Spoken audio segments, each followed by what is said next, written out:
Apes, together, strong.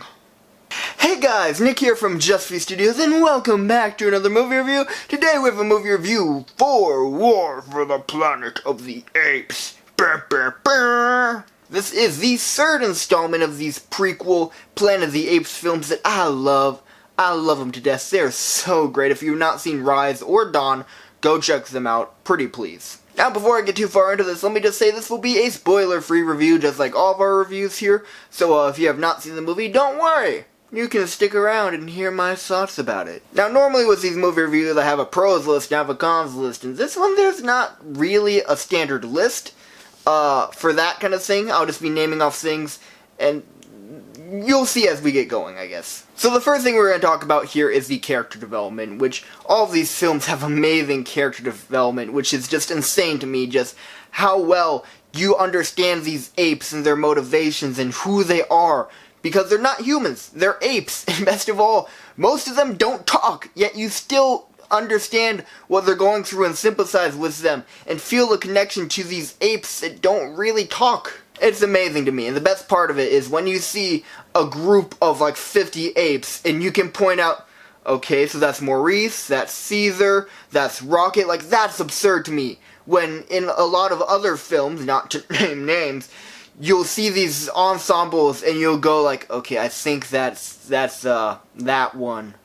I don't know the name, and then there's the other one who has that one voice, and you just don't know their names, you don't know anything about them, and you can't even pick them out of a group half the time. It's amazing that a movie about apes, you can do that in. Another thing I should note with this film is that War for the Planet of the Apes, totally the wrong name for this film.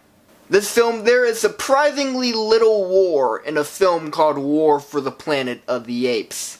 In fact, my thinking after watching this is, they kind of screwed up all three names. Here's how I would have done it. The first movie, that should be called Dawn of the Planet of the Apes. The second one that should be called War for the Planet of the Apes. That had more war than this one. And this one should really be Rise. This is more so the rise of the Planet of the Apes, because what it's about is how the apes go from what they were in the last film to the main civilization, and the humans go from what they were down. You see this kind of counter movement of each civilization, and that's what the film's about. Not really so much a war, just the downfall of humanity and the rise of the apes. That's this film. Though, I guess the war aspect comes from the fact that it is surprisingly dark. Like, no joke, before I saw this movie, Luke from the Film Fisher, he saw parts of it, and said, yeah, this is a surprisingly dark film for PG-13. I was like, whatever, I mean, sure, Dawn was kinda dark, you know, it's gonna be like that, right? No, it is so dark. And they show you that from the get-go. Like, even though it's not really a war, the opening scene is amazing. I won't tell you what it is, but it's the most warlike scene, and it's constantly, you see an ape, and you're like, oh, okay, cool, I'm gonna be really interested to see that ape story. Oh, nope, that ape's dead. And just, that's kind of the theme throughout. Like, even though there's no war, I was constantly at the edge of my seat going, oh no, they're gonna kill off that person. They're gonna kill off that nope, they're not killing off that person. Oh, they're killing off that person. Oh, okay. Oh, wait, nope, that person too. Oh, wait, who are the, what? They're killing off them? Legitimately, like, not that many characters die, but you think, your entire thought process throughout is, well, that person's dead. Well, that person's dead. And people I'm using as a blanket term here. By people, I mean apes and humans. It was like a Game of Thrones minus the sex plus the apes. And even though the story wasn't a war, again, my biggest problem is I'm afraid that people will go into this movie thinking it's a war movie when it's really not. But with that, this film, storyline-wise, was fantastic. It was amazing. And honestly, this trilogy is not really a trilogy about the Planet of the Apes movies. It could have nothing to do with them. It is a trilogy about Caesar. It is Caesar's story. That's this trilogy.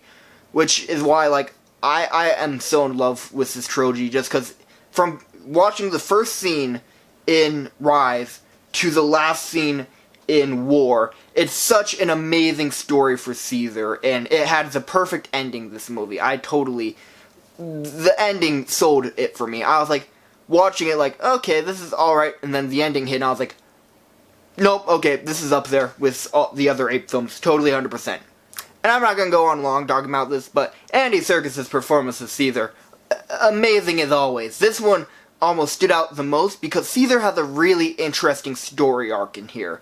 I'll talk about it perhaps in a spoiler review, but I'm going to let you guys go in and see it for yourself. But Caesar has almost an identity crisis in this movie that is really interesting, and it pays off in the ending of this movie. It's a really nice arc in his character by the end, where what he goes through in this movie really changes him, and then the ending is the perfect payoff for that. The thing that I was a little shaky on was kind of the pacing with it. It starts off with action, action, action. Then you get like an hour of just a drama. Which is they pull it off. But it's, again, for a movie that's called War, you get a big action set piece, an hour to an hour and a half of drama, then another action set piece at the end. That's the layout of the film. That's the structure right there, which again, I'm just so afraid that people will judge it based off that war title. They'll go in expecting a war movie, not get that, and not like the movie. It's still an amazing movie. You just can't go into it thinking it's going to be about the war for the Planet of the Apes. To be fair, you should be able to go in with that, but if you don't, you'll like it. If you do, then, oh, you're going to be a little disappointed. So what do I give War for the Planet of the Apes on my normal review rating scale? I have to give it a 9 out of 10 stars.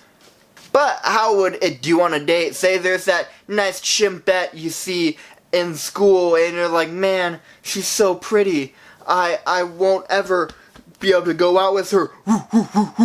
Would this movie be an opportunity to ask her out on a date? Well, I give War for the Planet of the Apes an 8 out of 10 stars. Is it bad? No, it's just probably not the best date movie. I mean, unless you're picking bugs out of her hair and eating it like popcorn during the movie. Actually, that would be pretty funny. Imagine like two apes going to see a movie together, and he's just hand shoveling bugs out of the other's hair and like, nom, nom, nom. I love this movie. Oh, nom, nom, nom, nom. Ooh, that was a beetle. So, have you seen War for the Planet of the Apes? If so, let me know what you thought of it in that comment section down below. I'd love to hear your thoughts. And don't forget to hit that like button and that subscribe button to become a turtle today. And I will see you guys on the next video. Stay classy. Later. Whoop! Actually, before we end off, wait a second here. By the day this video comes out, this is our 5-year birthday on YouTube. We're 5 years old, guys! We're 5! Happy birthday!